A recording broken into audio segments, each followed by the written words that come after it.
భయం లేదు, భయం అన్నది లేనే లేదు. అంటే మాట్లాడితే సంస్కృతాన్ని తిడతారు, హిందీని మీరు రుద్దుతున్నారు, సౌత్లో దక్షిణాదిని అంటారు.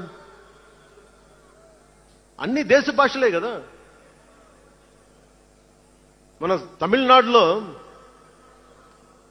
తమిళ్ హిందీ రాకూడదు, హిందీ రాకూడదు అంటుంటే నాకు అనిపించింది మనసులో ఒకటే, అప్పుడు తమిళ సినిమాల్ని హిందీలోకి డబ్ చేయకండి. డబ్బులేమో హిందీ నుంచి కావాలి, ఉత్తరప్రదేశ్ నుంచి డబ్బులు కావాలి, బీహార్ నుంచి డబ్బులు కావాలి,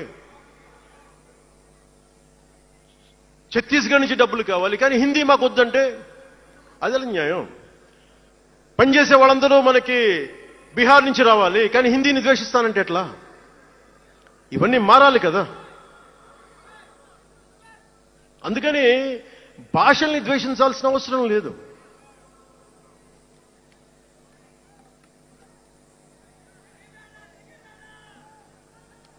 అంటే మనం ముఖ్యంగా హిందువులందరికీ నేను చెప్తా ఉన్నాను, మీరు ముస్లింలను చూసి మీరు నేర్చుకోండి. పవిత్ర రంజాన్ మాసంలో ఉపవాస దీక్ష వహిస్తున్న నా ముస్లిం సోదరులందరికీ నా హృదయపూర్వక రంజాన్ శుభాకాంక్షలు. సంస్కృతాన్ని తిడతారు, గుళ్ళల్లో సంస్కృతాలు మంత్రాలు చదవకూడదంటారు.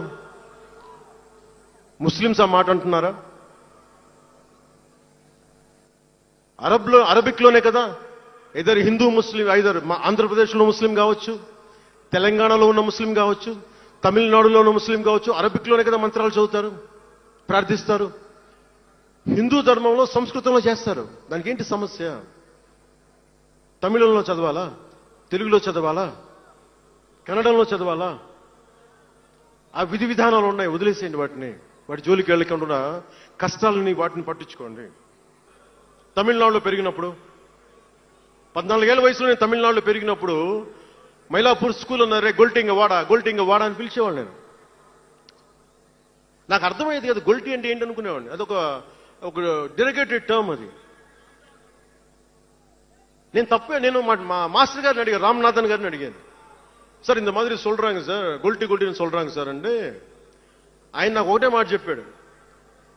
వాళ్ళని పిలిచాడు, వాళ్ళని తిట్టాడు. ఏదో ఏంటి సార్ గొల్టి, ఎందుకు సార్ గొల్టి మీనింగ్ అంటే ఆయన ఏదో నవ్వి వదిలేసి ఆయన ఒక మాట అన్నాడు, అరే தெலுங்குని ரிவர்ஸ் பண்ண கொல்ட்டின்னு சொல்லுவாங்கடா, அப்படி என்ன பெரியார் வந்து தெலுங்குக்காரன் தான்டா,